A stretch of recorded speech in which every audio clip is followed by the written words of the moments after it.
Dahil sa matinding paghahanap ni Leonard sa kaniyang kakambal na si Lennon at sa asawa nitong si Roxanne na napadpad sa kagubatan, ay nag-uwi siya ng isang asawa rin. Sa isang iglap, ang playboy na kagaya niya ay naging instant husband ng isang babaeng prinsesa ng kagubatan. Hindi biro ang pinagdaanan niya, may panalo lang ang labanan noon. Lumangoy siya sa rumaragasang tubig na may malalaking bato at nakipaglaban siya gamit ang itak sa kaniyang katunggali at nakipagkumpetensya rin sa pangangaso. Kung sinong may pinakamalaking nahuli ay siyang panalo para sa puso ng prinsesang si Javi. Ang panalong iyon ay tulong lang sana niya sa dalaga kaya pinakasalan niya ito upang hindi ito may pakasal ng ama nito sa isang matandang taga-nayon. Dahil sa kaniyang panalo ay pinakawalan ng bihag na mag-asawang Lennon at Roxanne. Dahil na rin sa asawa na niya ngayon si Prinsesa Javi, ay hindi niya ito pwedeng iwanan kaya minabuti niyang dalhin ito sa syudad kung saan siya lumaki.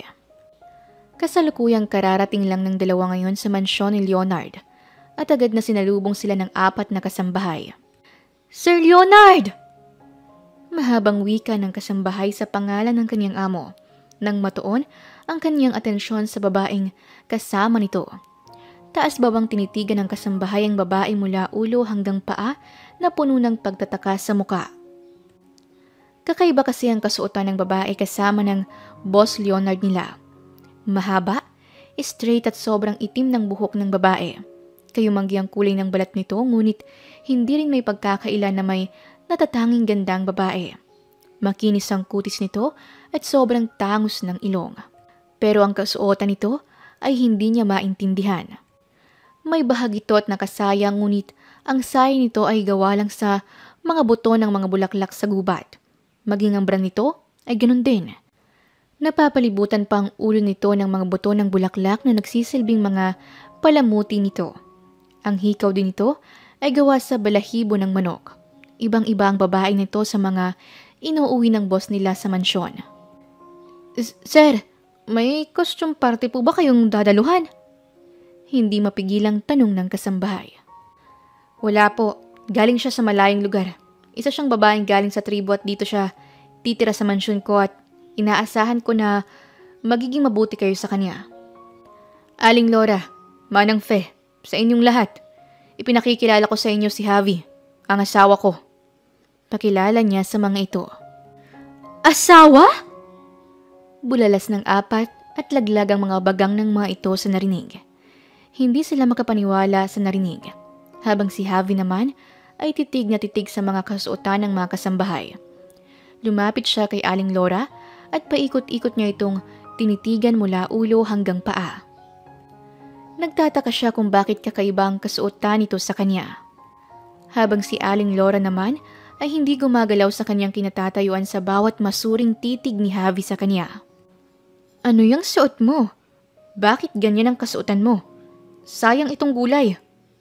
Aniya at biglang kinuha ang headband nito sa ulo. "Dapat dito kinakain." Dugtong niya sabay subo ng headband. Napanganga naman si Leonard sa ginawa ng kanyang asawa habang si Javi naman ay buong lakas niyang kinagat ang headband ngunit hindi niya ito makagat-kagat. Sa buong pag-aakala niya ay petchay ang nasa ulo ng kasambahay. Nang hindi nito makagat ang sinasabi niyang gulay, ay binitawan niya ito. "Ang tigas ng gulay niyo rito. Dun sa amin, kahit matanda na ang mga gulay, ay hindi naman ganito katigas." Aniya sa mga taong nakapaligid sa kanya, habang ang mga ito naman ay hindi alam kung matatawa ba o makukonsumisyon dahil sa babae. Ngayon pa lang kasi ay pasaway na ito. Hindi naman maipinta ang mukha ni Leonard at napahilot na lang ito sa kaniyang noo. "Ay naku, Javi. Bakit pa kasi nagkaroon ako ng asawang ganito? Kung sana'y normal na babae ang naging asawa ko, sana nagpapasarap na ako." Mahina niyang wika sa kaniyang sarili habang problemado na siya sa kinikilos ng kaniyang asawa. Alam niya sa kaniyang sarili na hindi niya pwedeng dalhin si Javi sa mga party dahil malaking gulo ang dudulot nito kapag nagkataon. "Kayo na nga ang bahala sa asawa ko. Paliguan niyo siya at bihisan. Bigyan niyo siya ng magandang damit at maghanda na kayo ng mga pagkain para sa hapunan." Utos ni Leonard sa kaniyang mga kasambahay at ganun nga ang ginawa ng mga ito. Pagkarating sa jacuzzi, ay akmang huhubaran sana nila si Javi nang bigla itong lumayo ng bahagya. Anong gagawin niyo sa akin? Masamang binabalak niyo ano? Nanakawin niyo pang suot ko! Aniya sa mga ito na may buong panunuri. Halika na po ma'am, papaliguan ka lang po namin. Wika ng isang katulong at akmang hahawakan niya ang damit ni Javi nang bigla itong tumakbo. Hinabol naman siya ng 3 katulong at hiningal ang mga ito kakahabol sa kanya. Hindi sanay si Javi na may naguhubad sa kanya kaya ganun na lang ang kanyang takot at pagtataka. Para sa kanya ay weirdo o kakaiba ang mga tao sa lugar ng kanyang asawa. Lumayo kayo sa akin! Lumayo kayo! Aniya sa mga ito habang nakasiksik siya sa transparent na kurtina. Ma'am Javi, wala kaming gagawing masama. Papaliguan ka lang namin. Hingal na paliwanag ng isa at panandali ang sinuyod ni Javi ang mga tingin ng mga katulong. Inilahad ni Aling Fe ang kaniyang kamay para sa babae. Ngunit lumayo si Javi habang nakatitig ito sa kamay ng may edad na babae. Nang masuri niya na parang wala ngang masamang intensyon ang mga ito sa kanya, ay tinanggap niya ang kamay nito at sumama na siya sa mga ito. Pinaliguan nila si Javi sa jacuzzi, ngunit bigla na lang itong nawawala dahil biglaan itong sumisid sa tubig na animoy sa batis lang ito naliligo. Para rin itong isang bata na tuwang-tuwa habang naglalaro sa bula. Matagumpay na napaliguan nila si Javi, ngunit nag-iwan naman ito sa kanila ng malawak na linisin. Basang-basa ang area ng jacuzzi at aayusin pa nila ang mga nahulog na kurtina dahil sa nangyaring habulan kanina. Binihisan nila si Javi ng magandang damit, ngunit ayaw nitong magsuot ng kahit anong kasuotan. Ang nais lang nito ay ang kaniyang naturang damit. Ma'am Javi, kailangan niyo pong magbihis. Kumbinsi ng isa. Ito ang susutin ko. Wika niya habang hawak-hawak ang kaniyang dating kasuotan. Ma'am, susutin mo rin naman ulit yan pero sa ngayon, ito muna, pwede po ba? Marahang wika ni Manang Fest sa babae upang kunin ang loob nito. Nang tila ay nakumbinsi ang dalaga, ay marahang kinuha ni Aling Fe ang damit ng babae mula sa kamay nito. Nginitian niya ito upang mas maging magaan ang loob nito sa kanya.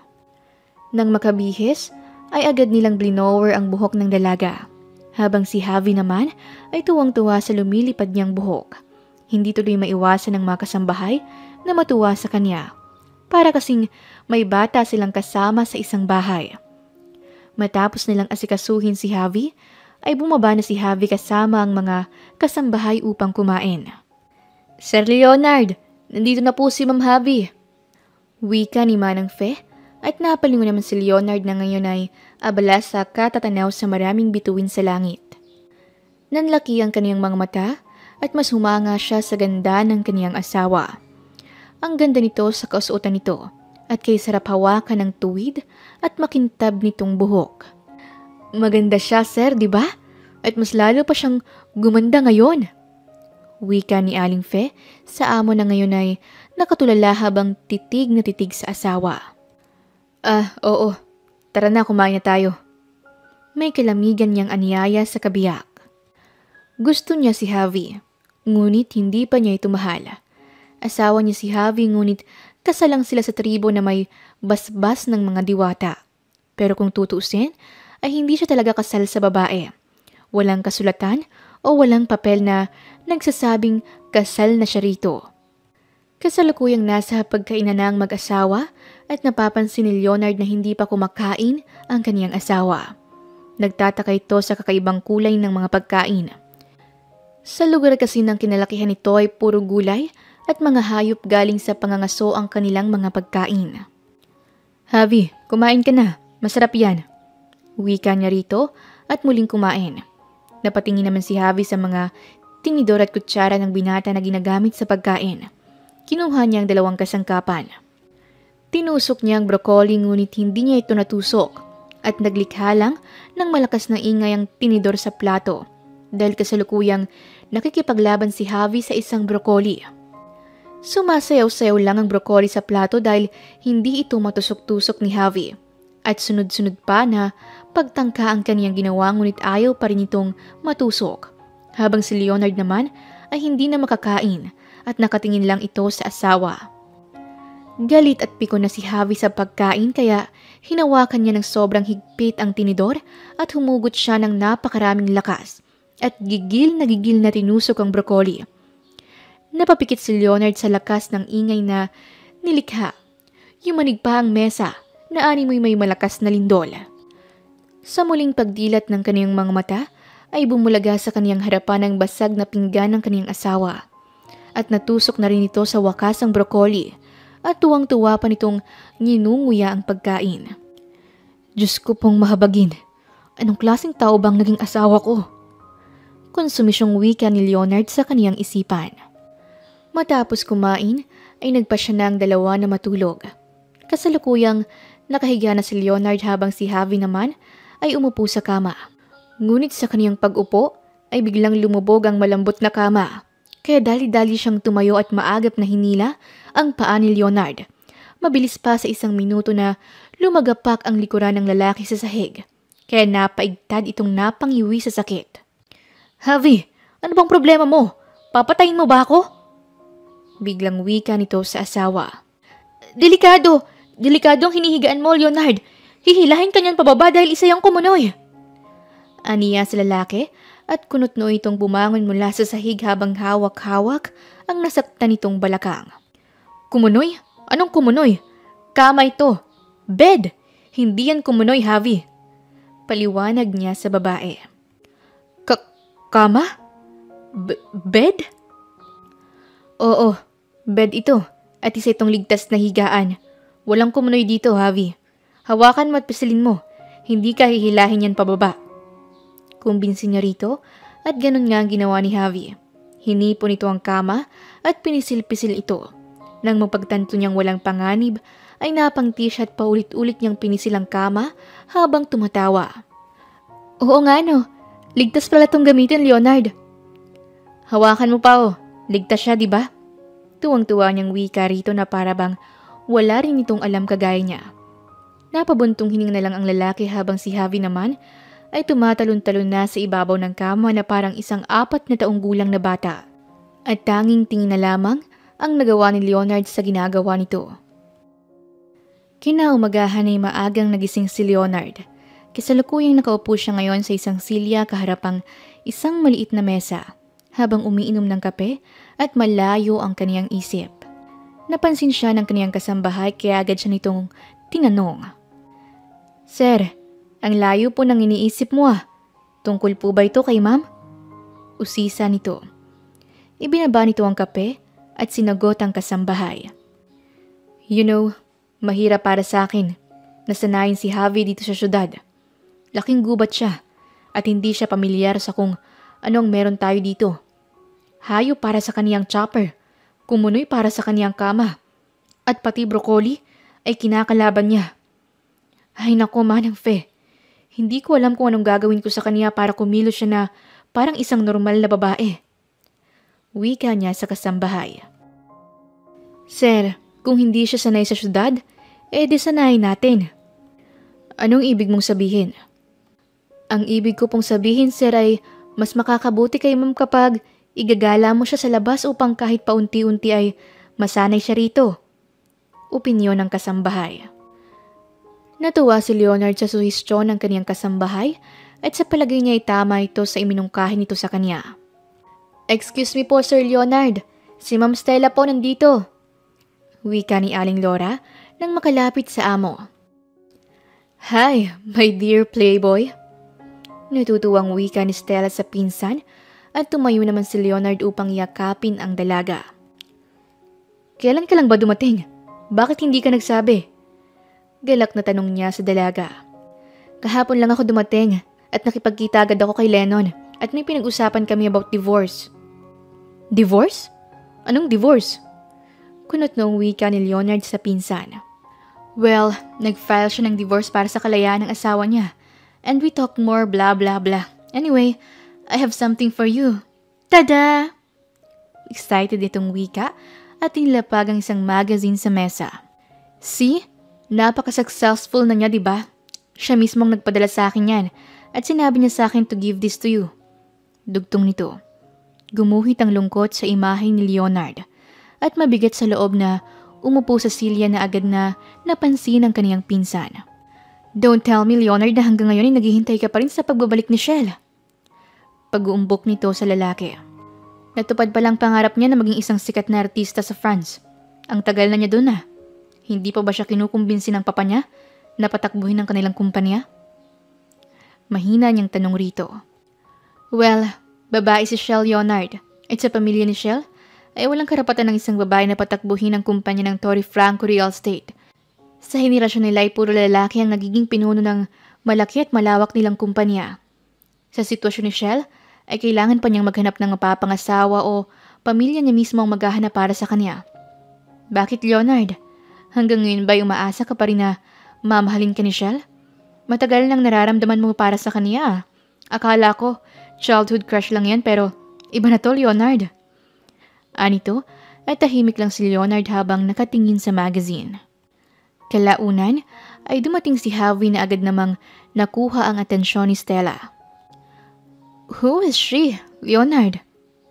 Kunotno nitong wika habang nakatingin kay Javi.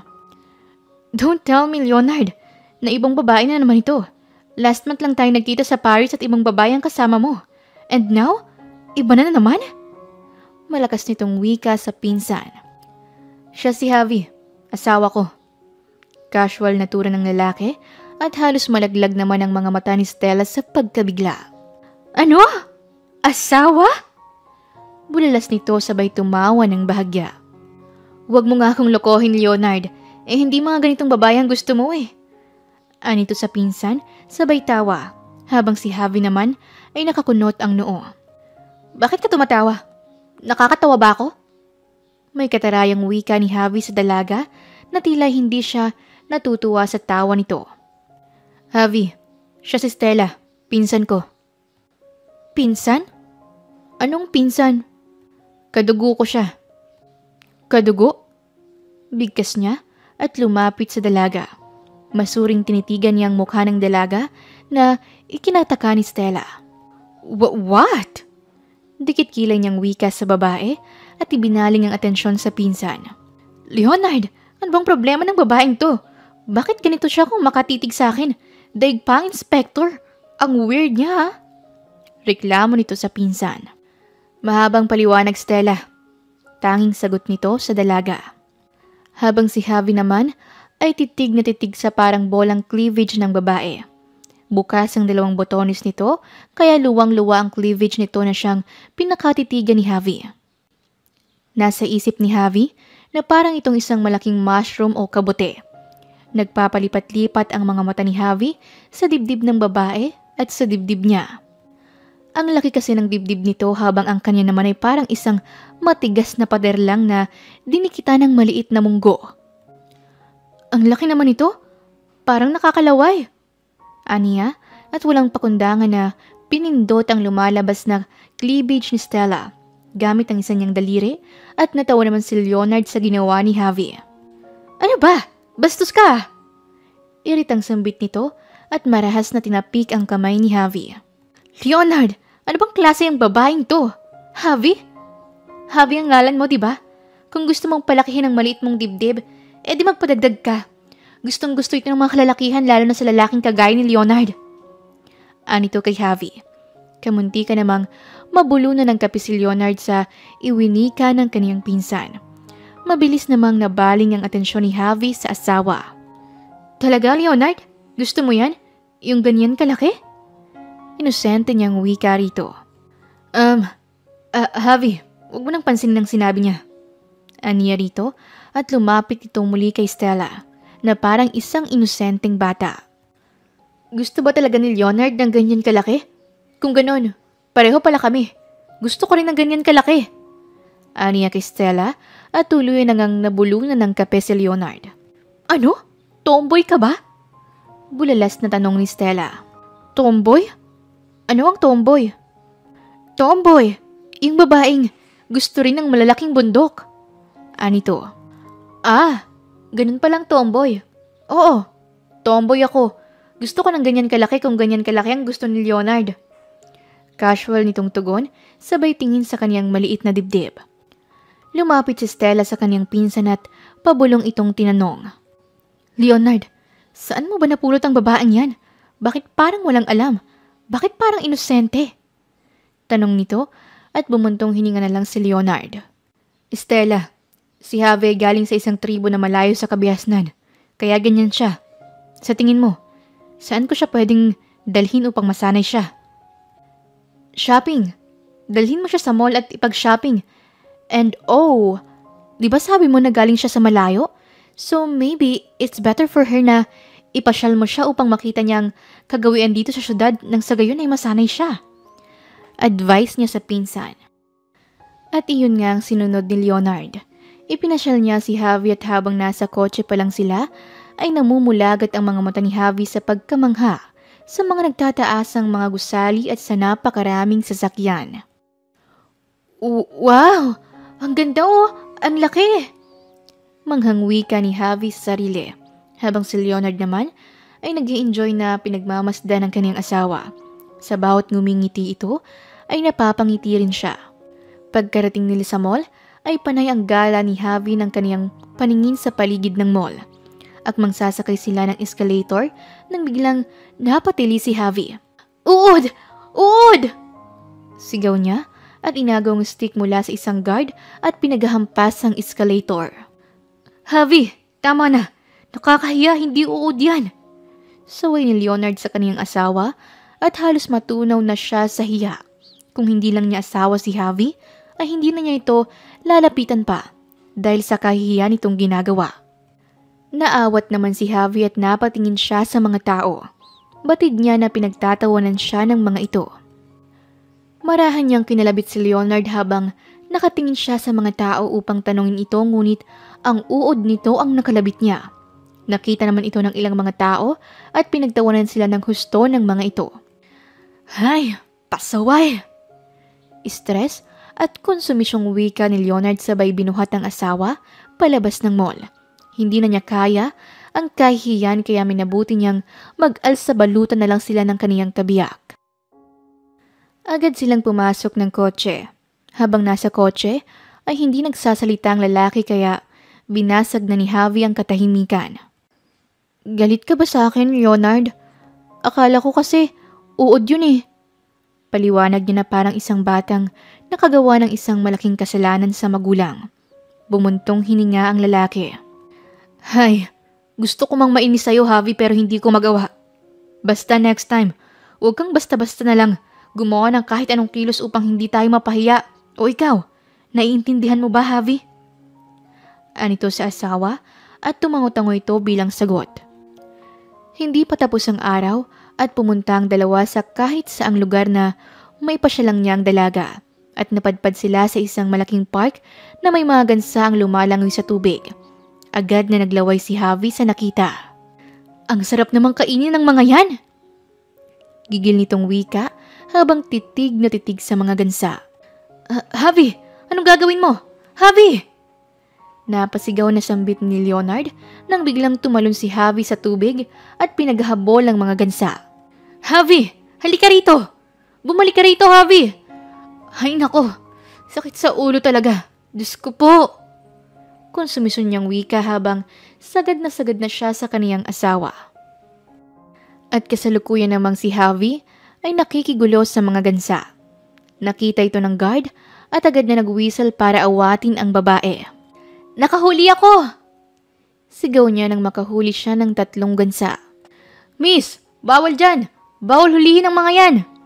Sigaw ng guard. Nawala ang saya sa mukha ng dalaga nang sabihin sa kanya na bawal hulihin ang mga gansa dahil may nagmamay-ari nito. Umahon siya sa tubig at pinagalitan. Nawala tuloy ang paglalaway niya sa karni ng gansa. Pasensya na po, baguhan kasi ang babaeng to dito sa syudad, kaya pagpaumanhin niyo na lang po siya. Paliwanag ni Leonard sa guard. Ganun po ba? Sige, palalampasin ko ang ginawa niya at hindi ko siya pagmumultahin. Pero sa susunod na ginawa niya pa ulit yon, mananagot na siya. Tura ng guard. Narinig mo yun, Javi? Javi? Natigilan si Leonard nang sa pagtingin niya ay wala na si Javi sa kaniyang tabi. Javi! Javi! Bigkas niya sa pangalan nito habang palingalinga siya sa paligid. Maging ang guard ay nagpalinga-linga rin. Guard, nandito lang siya kanina, di ba? Hindi mo ba siya napansin?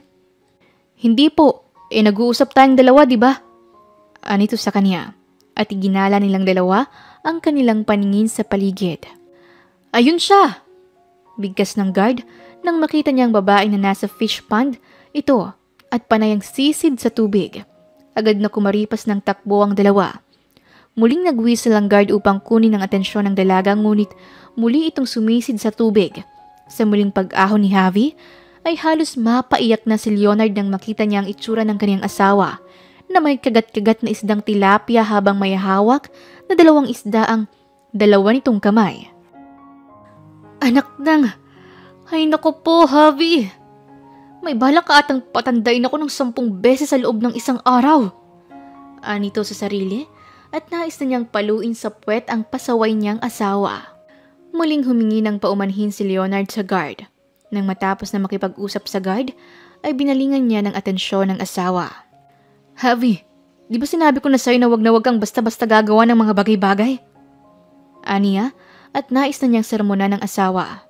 Pasensya na, kasi bakit bawal hulihin ang mga isda at gansa rito? Nakakain naman sila. Wala silang lason. Ewan ko ba kung bakit bawal dito sa inyo? Matamlay niyang turan. Javi, hindi sila bawal kainin. Ang sinasabi ko ay bawal silang hulihin.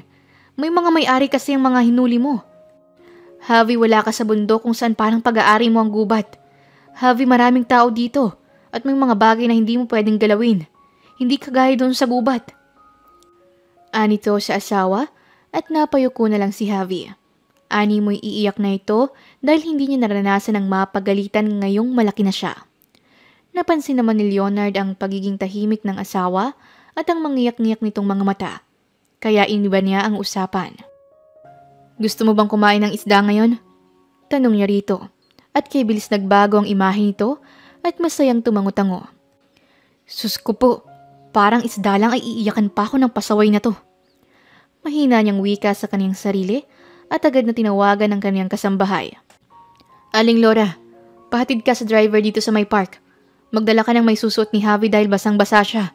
At pakisabi kay Manang Fe na ipagluto niya ng isdang tilapia ang asawa ko. Yes po, sir. Sagot nito sa boss at agad na ipinarating ni Aling Laura ang bili ni Leonard kay Manang Fe.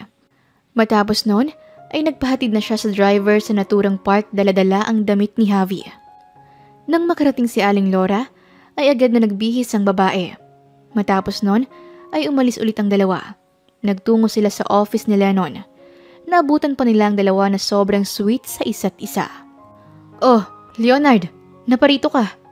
Tanong ni Lennon. Lumapit si Leonard kay Roxanne. Roxanne, pwede bang tulungan mo ko?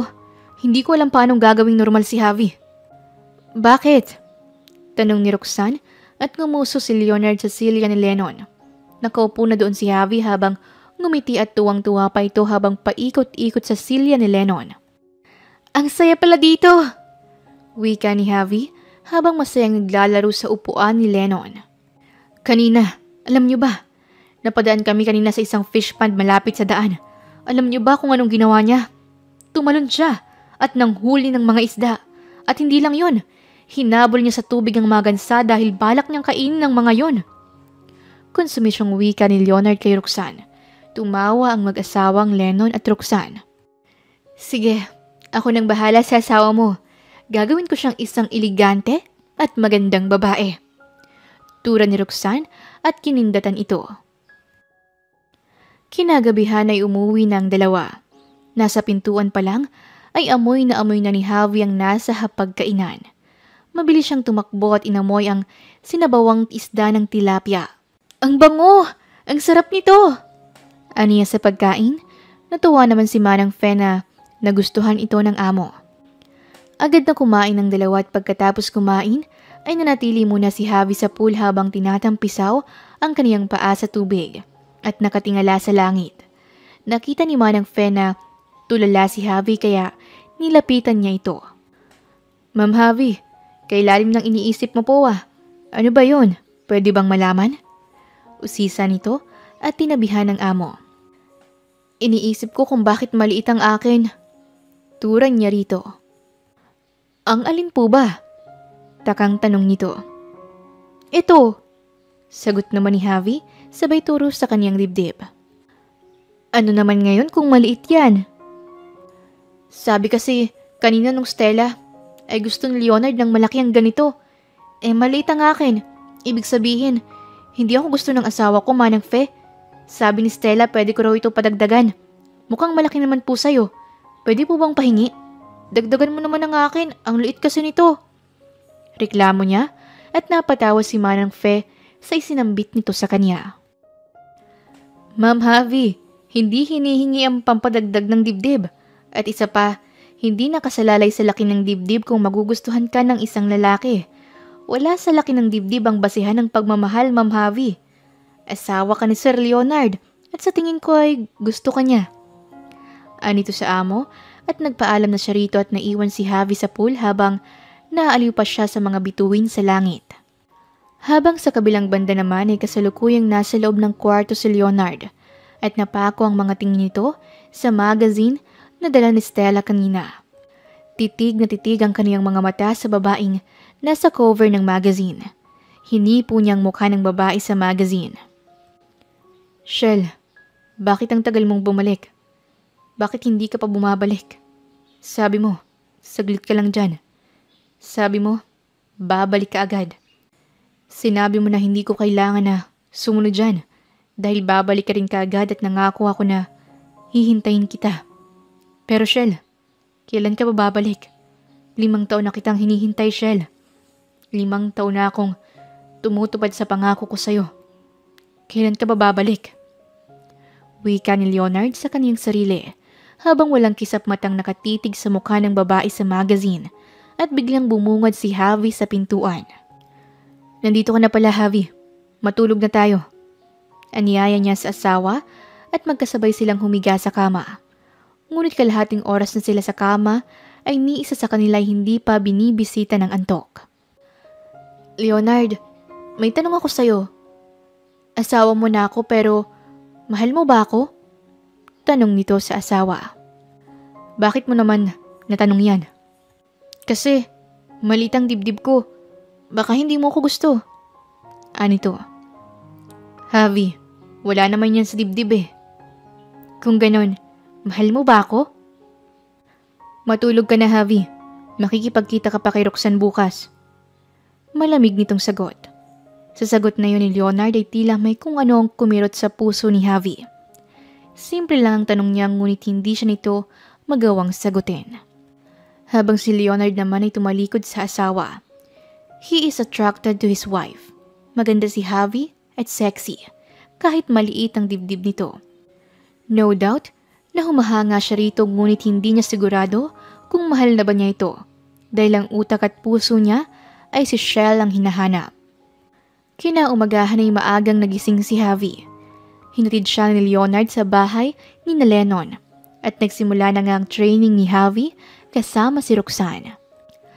Tinuruan siya nito paano gumamit ng kutsara at tinidor. Tinuruan din siya kung paano magsuot ng magagandang damit na nababagay sa kulay niya.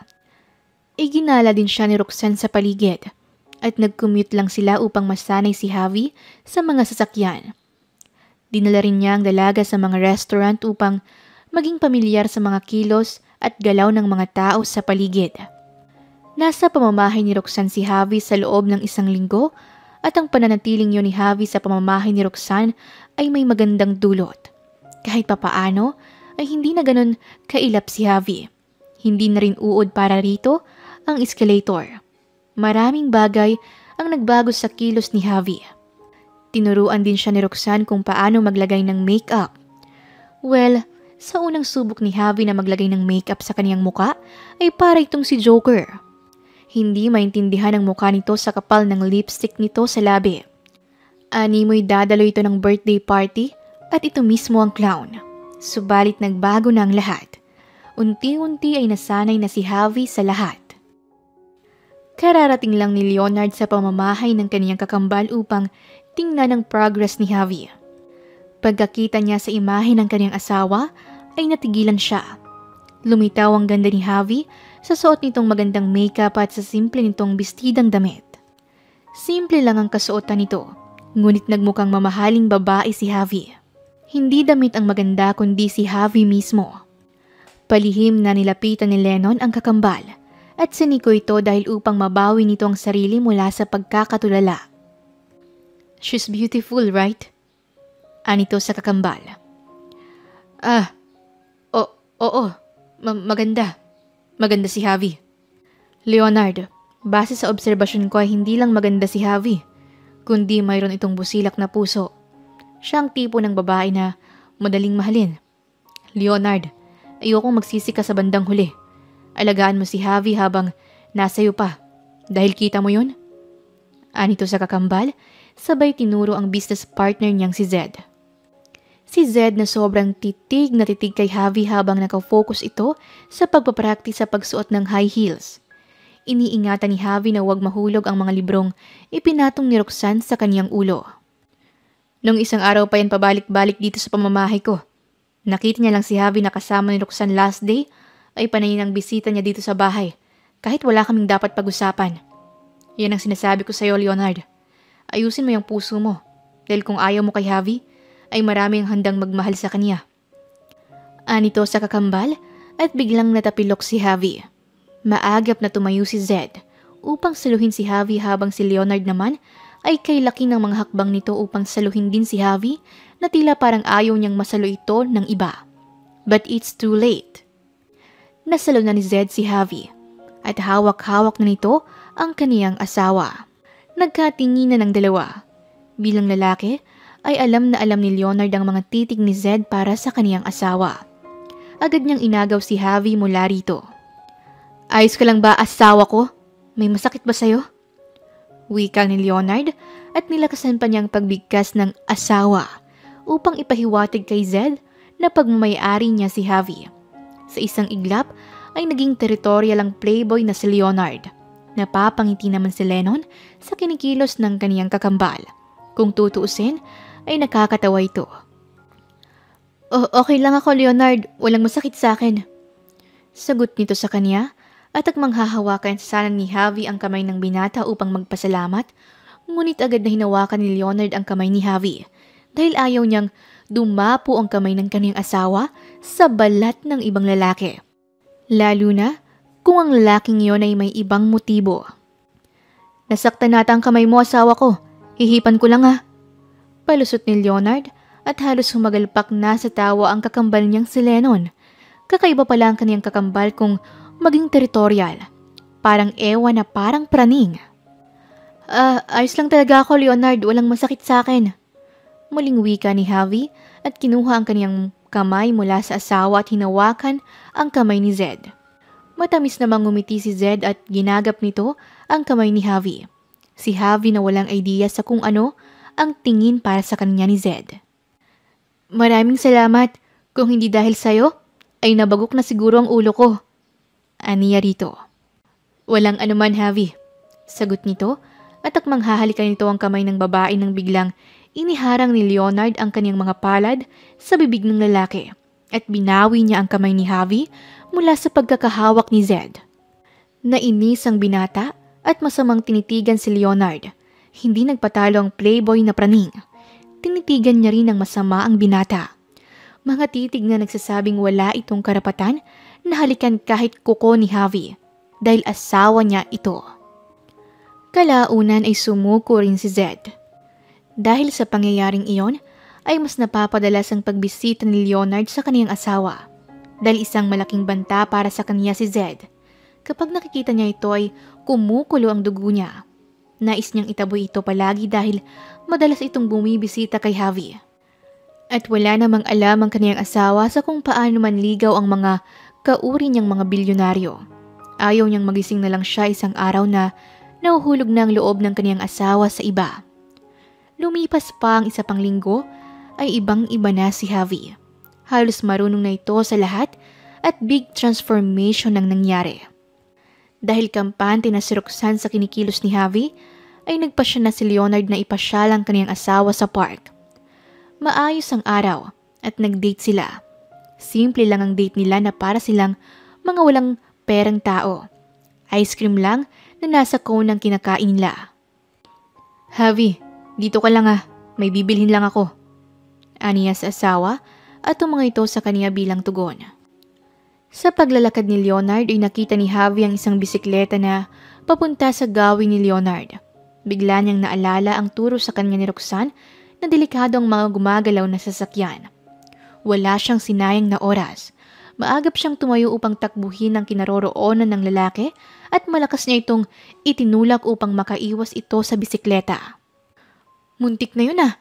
Sabi sa akin ni Roxanne, nakakamatay daw ang mga gumagalaw na sasakyan. Kaya mag-ingat ka, Leonard. Aniya habang nakatanaw sa bisikleta. Leonard? Leonard! Tawag niya sa lalaki nang hindi niya ito mahagilap. Javi, papatayin mo ba ako? Mas ikamamatay ko pa to kaysa sa kinakatakutan mong bisikleta.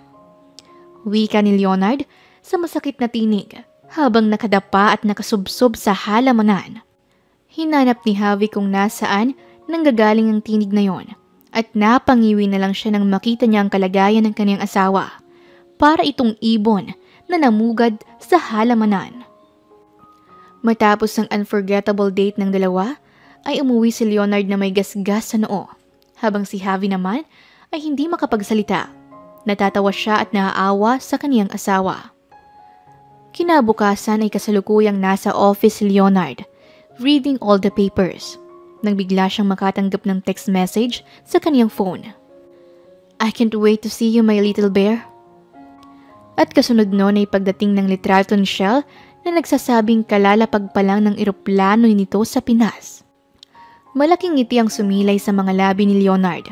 Agad siyang tumayo mula sa kaniyang kinauupuan at mabilis na iniwan ang lahat ng kaniyang mga trabaho. Agad siyang sumakay sa kaniyang kotse at pinaharurot ito papuntang airport. Kalaunan sa kaniyang biyahe ay narating niya ang airport. Patingin-tingin siya sa paligid at hinahanap ang babaeng kay tagal niyang hinintay sa loob ng ilang taon. Leonard is so excited to see Shell, ang babaeng nagpapatibok sa kaniyang puso. Hindi nagtagal ay nakita niya ito sa waiting area. Tumayo siya sa harapan nito at tumingala naman ang babae sa kaniya. Shell. Bigkas niya sa pangalan ng babae at mahigpit itong niyakap. Mahigpit din siyang niyakap ni Shell. Mga yakap na nagsasabing mahalaga silang pareho sa isa't isa. I know na darating ka to get me, kaya hinintay talaga kita. Kahit na kanina pa ako niyayaya ni Lennon na umalis na. Wika nito at kararating lang ni Lennon at may hawak itong mga malamig na inumin. Bakit biglaan? Sana sinabi mo kagad sa akin para nasundo kita ng mas maaga. Wika nito sa babae. Pero okay naman, hindi ba? Nagkita na tayong muli. I miss you so much, Leonard. Wika ng babae at muli siya nitong niyakap. Si Shell ay babaeng galing sa mayamang pamilya. Galing siya sa isang royal family. Ang babaeng si Shell ay 3 taong gulang, ang tanda mula kina Lennon at Leonard. Nagmula ang tatlo sa mayayamang pamilya, kaya sila nagkakilala. Nagkataon din na magkalapit lang ang mga mansyon nila noong mga bata pa sila. At nag-aral din sila sa parehong universidad, kaya ganoon na lang sila kalapit sa isa't isa. Hindi man magkakadugo ang tatlo, ay itinuturing ng dalawa na sina... Hindi man magkadugo ang 4, ay itinuturing ng dalawa na sina Stella at Lennon na panganay nilang kapatid si Shell. Si Leonard ang mas malapit kay Shell at mas madalas nitong kasama ang babae noon, pero ang turing niya para sa babae ay hindi basta-basta kapatid lang, kundi higit pa doon. Nagtungo ang tatlo sa pamamahay ni Lennon. Pagpasok nila sa naturang bahay, ay sinalubong ni na Roxanne at Javi ang tatlo. Hi, I'm Roxanne. Pakilala ni Roxanne sa bagong dating na babae at inilahad ang kamay niya rito. Malugod naman itong tinanggap ni Shell. Ikaw pala ang asawa ni Lennon. No doubt na nagustuhan ka niya dahil napakaamo ng mukha mo. Anito kay Roxanne at ibinaling ang atensyon kay Javi. And you are? Ako pala si Javi. Sagot niya sa babae at inilahad ang kanyang kamay gaya sa itinuro sa kanya ni Roxanne. Malugod itong tinanggap ni Shell. Javi, business partner ka ba ng kambal? Usisa nito dahil hindi pamilyar sa kaniyang babae. Umiling si Javi. Asawa ko ni Leonard. Casual at simpleng sagot niya rito. At napatingin si Shell kay Leonard. Umiwas naman ang tingin ng lalaki.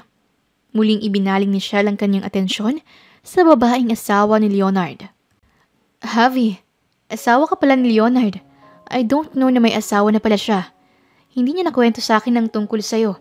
Ibig sabihin ay, napalitan na pala ako. Hindi na akong special one niya. Anito sa babae at nagtaka naman si Javi sa kung ano ang ibig nitong sabihin. Shell, hindi naman sa ganun. Don't explain more, Leonard. I know it. Alam kong dadating ang araw na to. Sagot nito at tinawat ni Roxanne ang namumuong tensyon sa kanila. Pasok na kayo. Naghanda ako ng marami. It's time for us to enjoy the food. Basag tensyon ito sa lahat. At yun nga ang ginawa ng lahat. Kumain sila sa isang hapag habang katabi ni Leonard ang kanyang asawa at si Shell. Panay naman masid si Lennon sa tatlo ni sobrang tahimik. Animoy nagmamasid lang sa isa't isa. Anyway guys, dahil ngayon lang ako umuwi sa loob ng mahabang taon, I think it's different na ngayon kaysa dati. Before, you two are my babies and now may mga asawa na kayo. How about, let's go on a trip? Magbakasyon tayong lahat para magbanding. Wika ni Shell na sa wakas ay nagsalita na rin. I agree. Sagot ni Lennon. Ikaw Leonard, don't tell me na ayaw mo. Ngayon lang ako nakauwi and we won't have a chance anymore kapag nakabalik na ako ng France. This time, I don't want you to say no. Anito kay Leonard. Sige, sasama kami. Maikling sagot niya sa babae. Anyway Shell, you're 28. Hindi ka pa ba kinukulit ng ama mo na lumagay sa tahimik for the sake of your family's company? Usisa ni Lennon sa kaibigan. Well, madalas kaming mag-usap ni Papa about it, pero hindi pa ako handa. But I know that my time is running out para mabuhay ng malaya. Bumalik ako rito to spend more time kasama kayo, especially with my little bear, Leonard. Kasi sabi sa akin ni Papa na mag-uumpisa na siyang maghanap ng ipapakasal sa akin. Anito, at biglang umimik ang tahimik na si Leonard. At pumayag ka naman. May inis at galit nitong sambit na siya namang palihim na ikinasasakit ng dibdib ni Javi. Well, ito na ang kapalaran ko at matagal ko na itong tinanggap. Sagot nito sa lalaki. At gaya ng napagkasunduan, ay nagbakasyon nga silang 5 sa isang resort. Nag-rent sila ng private yacht na kanilang masasakyan. Kasalukuyang bitbit na ni Roxanne, Lennon, Shell, Leonard at Javi ang kanilang mga gamit. Abala na sila sa pagsalid ng kanilang mga kagamitan sa likod ng kotse nang biglang dumating si Zed. Saan kayo pupunta? Usisa nito. Uminit naman ang ulo ni Leonard. Wala ka ng pakialam. Malastrikto nitong wika. Sa isang resort, magbabakasyon kami doon for 3 days. Sambit ni Lennon. Sasama ako. Wika ng lalaki. Well, mas marami, mas masaya. Sagot ni Shell at nakasama nga si Zed sa 5. Sa haba ng biyahe ay nakasakay na ang 6 sa yacht at ginabi sila sa biyahe. Kasalukuyang nasa isang silid ang lahat maliban kay Leonard. Nakasalukuyang ninanamnamang preskong hangin sa ilalim ng gabi at malalim ang kaniyang iniisip. Habang sa kabilang banda naman ay namamangha si Shell sa ganda ni Javi kaya hindi niya maiwasang kausapin ito. Javi, bagay kang maging isang supermodel. Ang ganda mo at natatangi ka. Pwede ba kitang make-upan? Make-up? Parang yung ginawa ni Roxanne sa akin? Sige. Walang atubiling turan niya rito. Pinaganda ni Shell si Javi at maganda ang kanyang pakikitungo rito at hindi na rin napigilan ni Javi ang magtanong. Shell, mahal mo ba si Leonard? Anong klaseng tanong yan, Javi? Siyempre oo, mahal ko siya at parang nakababatang kapatid ang turing ko sa kaniya at kay Lennon. Sagot nito. Sa tingin ko, Shell, ikaw ang mahal ni Leonard at hindi ako. Nararamdaman ko yun. Sa mga mata at kilos niya ay ramdam kong mahal ka niya. Prangkang wika niya rito. Bumuntong hininga si Shell bago nagsalita ulit. Javi, alam mo, Ang masasabi ko lang sa'yo ngayon ay kung ano man ang makikita mo sa amin ni Leonard ngayon, ay sana huwag kang masaktan. Nasanay kasi siya na palagi kaming magkasama noon. Alam mo, Javi, noong mga bata pa kami, si Leonard ang pinakaiyakin at pikon sa lahat. Kaya lagi siyang nabubuli ni na Lennon at Stella. Medyo lampa rin siya noon at sakitin. And I'm always there para sa kanya noon. Kaya ganyan niya ako kamahal. Kaya ganyan siya kung kumilos sa harapan ko. Javi, whatever happens, don't leave him. Promise me that.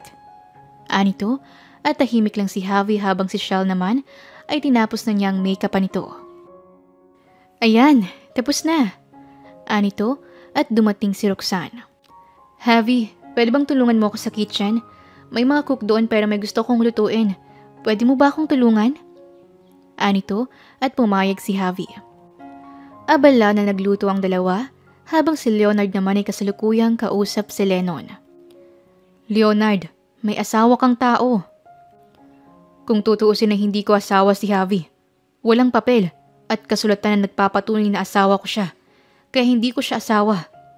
Anito sa kambal. Alam mo, Leonard, simula nung dumating si Shell, ay iba nang kinikilos mo, maging ang mga pananalita mo. Look, hindi ako bulag. Matagal ko nang napapansin na may malalim kang pagtingin kay Shell. Pero ano ba kayong dalawa? Anong meron sa inyong dalawa? Bakit ka nagkakaganyan? Lennon, hindi ko rin maintindihan. Ayokong ikasal sa iba si Shell. Mahal mo si Shell. May gusto ko kay Shell. Paano si Javi? Ayoko ring saktan si Javi. Ayoko siyang lokohin. Anito. Lokohin? Bakit? Anong plano mong gawin? Magtatapat ako kay Shell. Kakausapin ko rin si Javi. Kakausapin tungkol sa alin? Na hindi kami pwedeng magpatuloy sa ganito. Na hindi kami pwedeng maging mag-asawa. I will end my ties with her. Hindi mo magagawa yun, Leonard. And why not? How can you say na hindi ko magagawa? It's because nagbubulag-bulagan ka lang. You are blinded from your past with Shell. At hindi mo nakikita ang halaga ni Javi ngayon. It's because nakafocus ka kay Shell. Leonard, huwag kang gumawa ng bagay na pagsisisihan mo sa bandang huli. May mga bagay at tao na kapag binitawan mo, ay hindi mo na may babalik pa. Think about it, Leonard. Pag-isipan mo ang mga sinabi ko. Anito sa kakambal at iniwan itong mag-isa. Habang si Leonard naman ay nagpasyang puntahan ang silid ni Shell. Kumatok siya kahit bukas ang pintuan upang kunin ang atensyon ng babae. Napalingon si Shell. Ikaw pala, Leonard. Come in. Anito sa lalaki at pumasok nga ito sa silid ni Shell at magkaharap sila ngayong nag-uusap. Shell, bakit ang tagal mo bago mo ako ulit binalikan? Pasensya ka na, Leonard. Abala ako sa karir ko at ito lang ang time ko para bumalik. But is it good naman, di ba? When I came back, you are completely grown up. May asawa ka na, and you are all matured. Anito. Tumayo si Leonard mula sa kinauupuan nito at lumapit sa nakaupong si Shell. Habang sa kabilang banda naman, ay papunta si Javi sa silid ng babae upang yayain ito sa kusina. Nais niyang ipatikim dito ang niluto nila ni Roxanne. Akmang magsasalita na sana siya nang makita niya ang asawa niya at si Shell na nag-uusap. Kinabahan siya sa maaari niyang marinig, ngunit nais niyang marinig kung ano man ang pinag-uusapan ng dalawa. Kay lakas ng pagkabog ng kanyang dibdib na tila ay nais na nitong lumuwa mula sa kanyang loob. You don't know how much I waited for you, Shell. Araw-araw ay lagi kong hinihintay ang text mo, ngunit wala kang paramdam. Hinintay kita, Shell. Mahal kita. Pero ni minsan hindi naging malinaw sa akin kung mahal mo ba ako. Ano ba ako sa'yo, Shell? Sambit nito sa dalaga at sa pagbitaw ng mga linyang yun ay tila parang nahulog ang puso ni Javi. Noon pa man, nung una niyang makita si Leonard sa kagubatan, ay nabihag na nito ang puso niya at mas lalo pa siyang umibig rito nang lumaban ito para sa kanya noon. Ngunit ang lalaking mahal niya ay may ibang mahal pala at batid niyang hindi niya ito mapapalitan sa puso ng binata kahit kailan. Leonard, may asawa kang tao. Huwag mong gawin to. Mabuting tao si Javi, Leonard. Hindi ko pa asawa si Javi. Kasal lang kami sa tribo niya. Pagkabigkas ng mga katagang iyon, ay bumulusok ang mga luha mula sa mga mata ni Javi.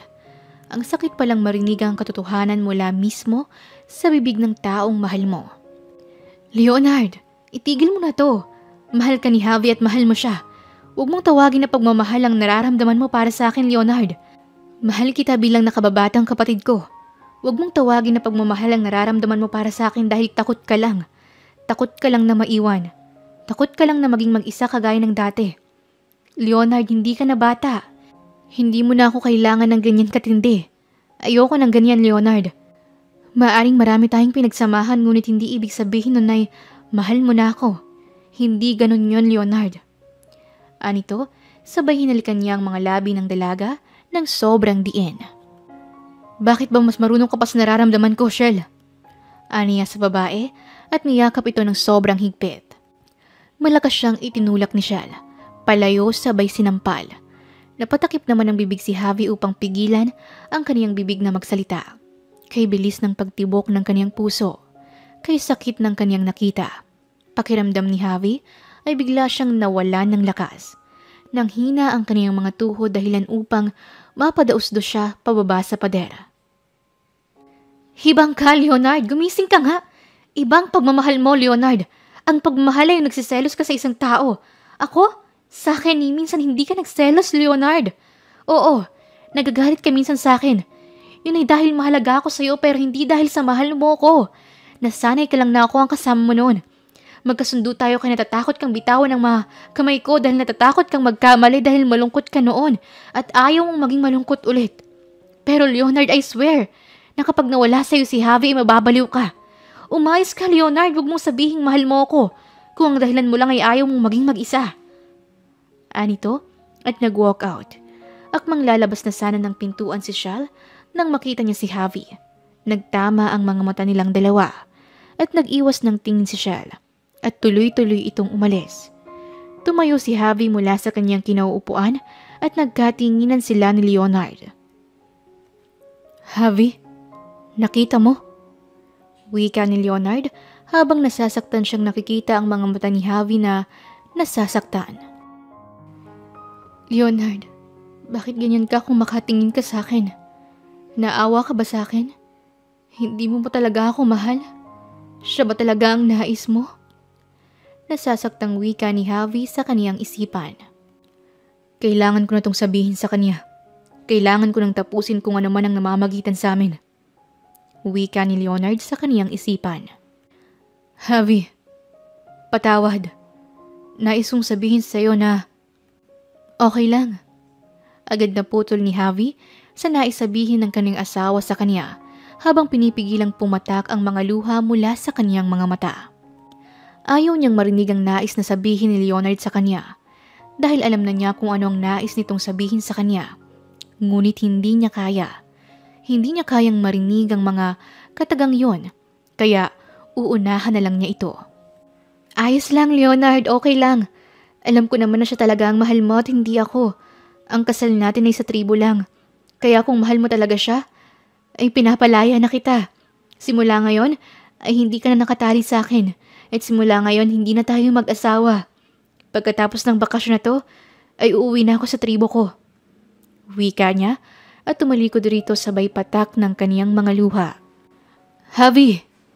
Sigaw ni Leonard sa pangalan nito, ngunit hindi na niya ito tinangkang sundan pa. Bagkos ay napasalampak siya ng upo sa silya at sinabunutan ng kaniyang sariling buhok. Gulong-gulo ang kaniyang puso't isipan ngayon. Nais niyang hiwalayin si Javi para kay Shell. Ngunit ngayon ay ito mismo ang nagpalaya sa kaniya, ay nahihirapan ang kaniyang puso. Hindi siya masaya na pinalaya siya ni Javi. Dapat na maging masaya siya dahil may malaki na siyang tsansa na makuha si Shell. Ngunit hindi niya maintindihan ang mga nangyayari ngayon. Hindi niya maintindihan ang kaniyang puso. Siya ang may nais nito. Ngunit siya rin ang hindi masaya kaya nagpa siya siyang hanapin ito.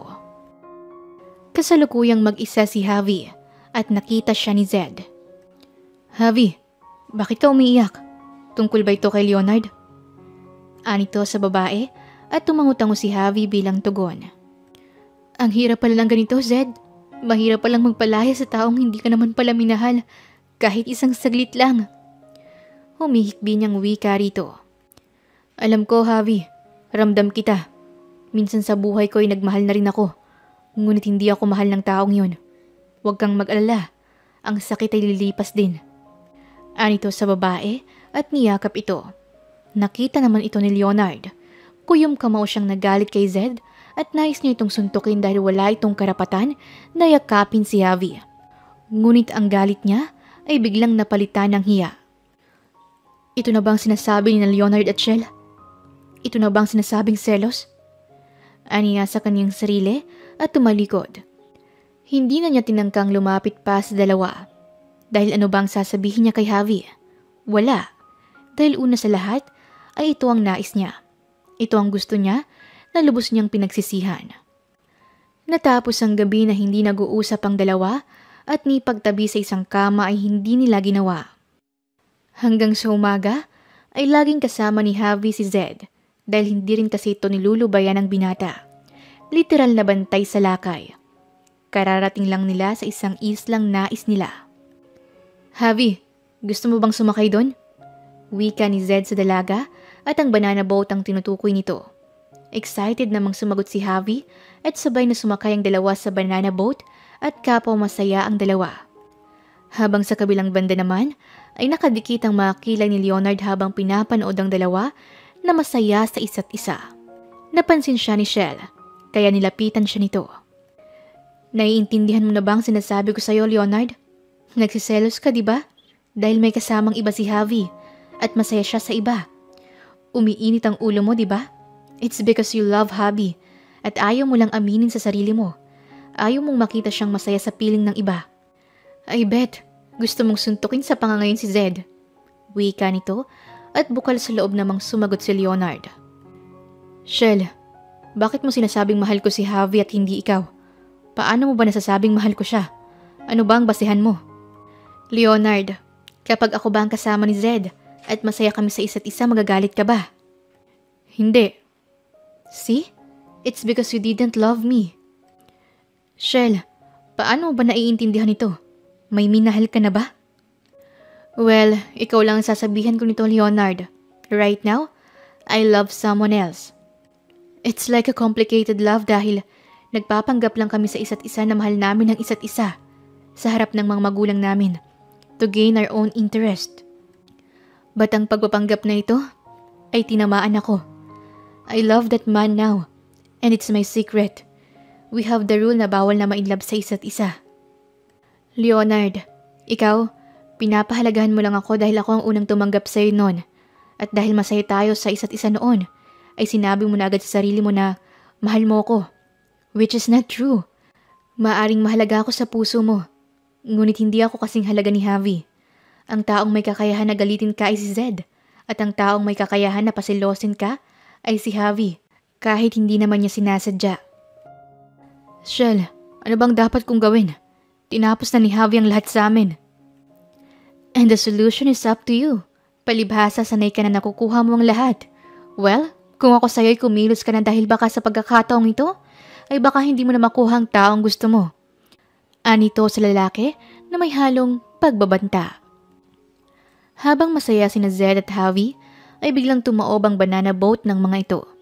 Agad na sumakay si Leonard sa kanyang jet ski at pinuntahan ng dalawa at inilahad niya ang kanyang kamay para sa babae. Halika na! Aniyaya niya rito ngunit tinignan lang ni Javi ang kamay nito. Para saan naman? Malamig niyang turan. Kailangan pa ba ng dahilan? Tara na! Kumbinsi niya rito at tinanggap ni Javi ang kamay ni Leonard at umangkas siya sa jet ski nito. What about me? Reklamo ni Zed. Kaya mo ng sarili mo. Walang pakialam na tugon ni Leonard sa lalaki at iniwan ito. Leonard, hindi ba mapapahamak si Zed doon? Nag-aalalang wika ni Javi. Huwag kang mag-alala sa lalaking yun. Hindi yun mamamatay doon. Wala niyang paking sagot at mas pinabilis pa niya ang takbo ng jet ski dahilan upang mapayakap si Javi sa bewang niya, ngunit agad na binawi ni Javi ang kanyang pagkakayakap sa katawan nito. Javi, yumakap ka sa bewang ko. Utos niya rito. Ayoko. Hawakan mo na lang ang damit ko. Ayoko nga. Tutol nito at mas pinabilis pa ni Leonard ang pagtakbo ng jet ski. Dahilan upang muling mapayakap si Javi sa bewang nito. Nahiya si Javi dahil sa kabila ng kanyang pagtanggi ay napayakap pa rin siya sa katawan nito. Wag na wag mong kukunin ang kamay mo dyan. Sige ka, baka mahulog ka. At kapag nahulog ka dyan, ay pagsasaluhan ka ng mga pating, ng mga malalaking isda.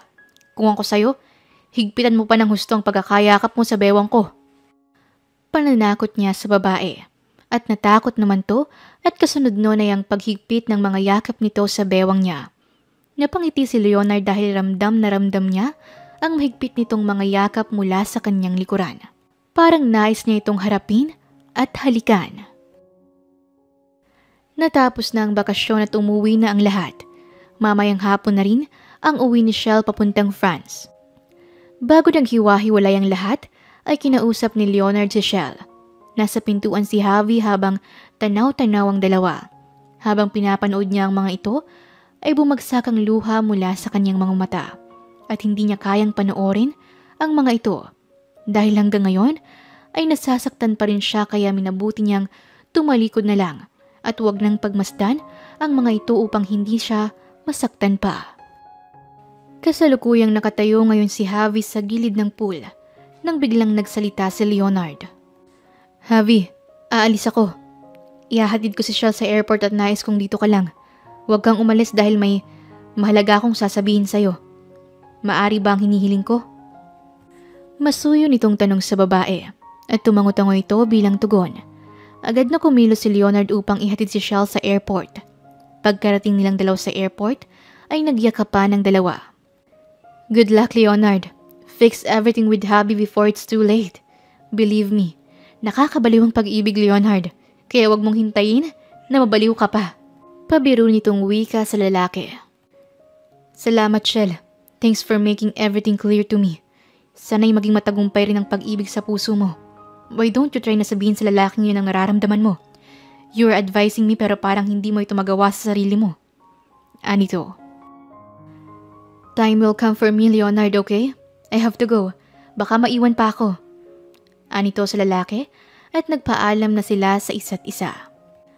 Habang pauwi si Leonard at handa na itong magsiwalat ng pagmamahal para sa asawa, ay kasalukuyang nasa pamamahay naman ni Lennon si Javi. Sigurado ka ba sa gusto mong gawin, Javi? Mas mabuti siguro kung hintayin mo na lang siya. Lennon, pakiusap. Ihatid mo na lang ako sa tribo ko. Gusto ko nang umuwi. Isa pa, hindi ko kayang harapin si Leonard. Gusto kong umalis na hindi siya nakikita. Pakiusap niya rito. Hay, sira ulong Leonard talaga. Sige, Javi. Maghintay ka lang dito at aayusin ko pang lahat. I will check the chopper to make sure na walang problema bago tayo umalis. Anito kay Javi. Habang si Leonard naman ay kararating lang niya sa kaniyang pamamahay. Agad siyang nagtaka kung bakit tahimik ang paligid. Javi! Javi! Tawag niya sa pangalan nito at lumapit ang isang kasambahay. Sir, umalis po si Ma'am kanina pa. Ano? Saan ba raw pupunta? Hindi ko po alam, sir. Sagot nito at walang sinayang na oras si Leonard. Agad niyang pinuntahan ang mansyon ng kanyang kakambal. Batid niyang wala itong ibang pupuntahan kundi sa pamamahay lang ni Lennon. Lennon! Lennon! Tawag nito sa pangalan ng kakambal habang nag-aapura ang bawat mga hakbang niya. Leonard, bakit para kang nagwawala? Salubong sa kanya ni Roxanne. Si Javi. Nandito ba si Javi? Oo, paalis na nga sila ni Lennon eh. Babalik na raw si Javi sa kanyang tribo. Sagot nito at mabilis na tinakbo ni Leonard ang bakod ng kanyang kakambal at saktong pasakay na si Javi sa chopper. Javi! Javi! Agad na tawag niya sa pangalan nito at lumingon ito sa kanya. Mabilis niyang nilapitan ng asawa at mahigpit itong niyakap. Don't go. Please. Don't leave me, Javi. I'm sorry. I'm sorry kung nasaktan kita. I'm bad. I'm fucked up. I'm so naive not to realize it quickly. Javi, mahal kita. Anito sa asawa. Ako? Mahal mo? Di ba si siya lang mahal mo at hindi ako? Malamig na wika ni Javi sa lalaki. Ikinulong ni Leonard ang mukha ng kanyang asawa gamit ang kanyang dalawang malalapad na palad. No, it's not her. Natagalan akong ma-realize kung ano ka sa buhay ko. The moment na tinapos mo ang pagiging mag-asawa natin ay hindi na ako naging masaya. I realized that I can't go with life anymore na wala ka. Javi, I don't know how to explain this more, pero let me make everything clear about us. Let me make it up to you. Give me a chance, Javi. Buong puso niyang wika sa babae at napangiwi naman si Javi at napakamot ng kanyang ulo at animoy gulong-gulo ang kanyang utak. Leonard, ano bang sinasabi mo? Hindi kita maintindihan. Anito sa lalaki at malakas na humagalpak sa tawa si Roxanne at Lennon. Bakit kasi English, Leonard? Alam mo namang hindi pa natin yan na ituturo kay Javi. Wika ni Roxanne at napangiwi na lang si Leonard. Hinawakan niya ang kamay ng kanyang asawa at masuyo itong tinitigan sa mga mata. Javi, ang sabi ko ay mahal kita. Hindi ko mahal si Shell. At inabot ako ng mahabang panahon upang maisip ko kung ano ka ba talaga sa akin. Javi, bigyan mo ko ng isa pang pagkakataon na ipakita ko sa'yo at iparamdam ko sa'yo kung gaano kita kamahal. Humihingi ako ng ikalawang pagkakataon na ayusin ang lahat sa atin. Bigyan mo ko ng pagkakataon na mahalin ka sa panghabang buhay ko ng buo at tapat. Wika ni Leonard at ngumingiti naman si Javi. Yun lang pala yun. Aniya at maalab na hinalikan ni Leonard ang mga labi ng kaniyang asawa. Napahawak ng sarili niyang labi si Javi at pangiting-iting nakayuko. Ganun palang lasa nun. Masarap pala. Pilya niyang wika sa sarili na siyang narinig ni Leonard. Gusto mo pa ata ng isa?